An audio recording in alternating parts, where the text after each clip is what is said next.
Ini nyambung semua ayatnya, indah sekali. Jadi kalau kita sudah sadar, ini resiko kebaikan, ini resiko keburukan, dan kita tahu akan wafat, akan dikuburkan, bagaimana cara persiapannya? Supaya nggak lalai tadi ya. Maka Al-Mumtahanah ayat ke-13. Ya ayyuhalladzina amanu la tatawallaw qauman ghadiballahu alaihim. Qad ya'isu kama ya'isal kuffara min apa? Ashabil qubur. Maka jangan banyak bergaul dengan orang-orang yang menjauhkan kita dari ridha Allah Subhanahu wa taala. Cari teman yang baik sekarang. Pertama, maaf, bikin kebaikan di rumah tangga dulu. Itu kan teman hidup. Ya. Awas, hati-hati. Kalau melihat istri kurang baik atau sebaliknya, jangan dihakimi, jangan difonisi. Justru Allah kirimkan antum itu untuk menebarkan kebaikan dan menyempurnakan kesemaan bersama. Jelas? Jadi sekarang yang dilakukan teman hidup dulu. Rubah jadi baik dulu. Anak-anak jadi baik dulu. Setelah itu cari tempat tinggal yang baik. Bergaul dengan orang baik. Antum yang kuliah cari teman yang baik. Antum yang kerja cari teman yang baik. Maaf.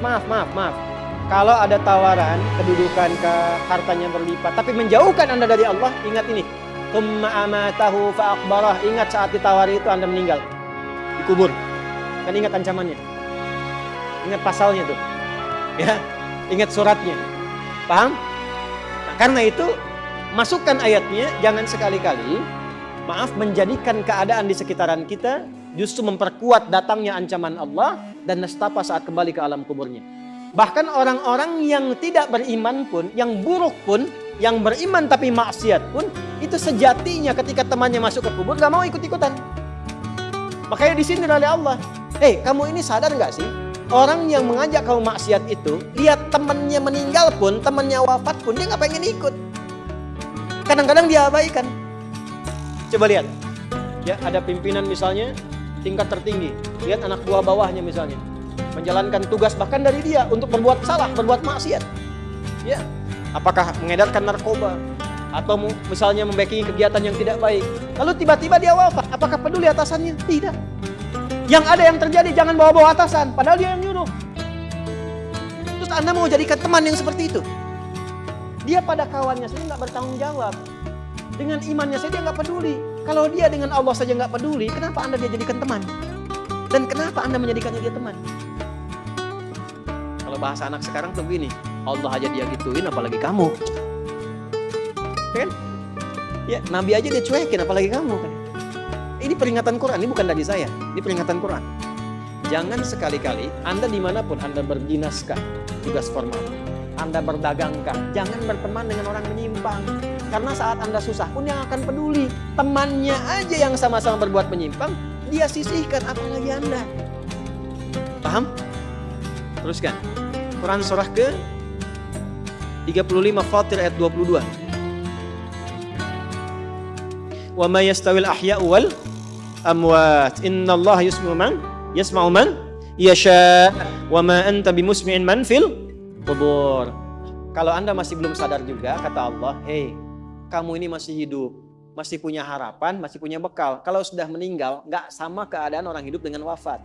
Mumpung kamu masih hidup, karena kalau sudah meninggal, temanmu yang meninggal pun kamu nggak bisa dengar suaranya. Cuma saya yang tahu keadaan di alam kubur. Karena saya tahu, kata Allah, dan saya punya Rahman dan Rahim, dengan sayang saya sampaikan kepadamu. Karena sayang saya. Ibu maaf, kalau ada anak misalnya, ingin berbuat menyimpang, ibu cegah tidak? Kenapa? Karena ibu sayang.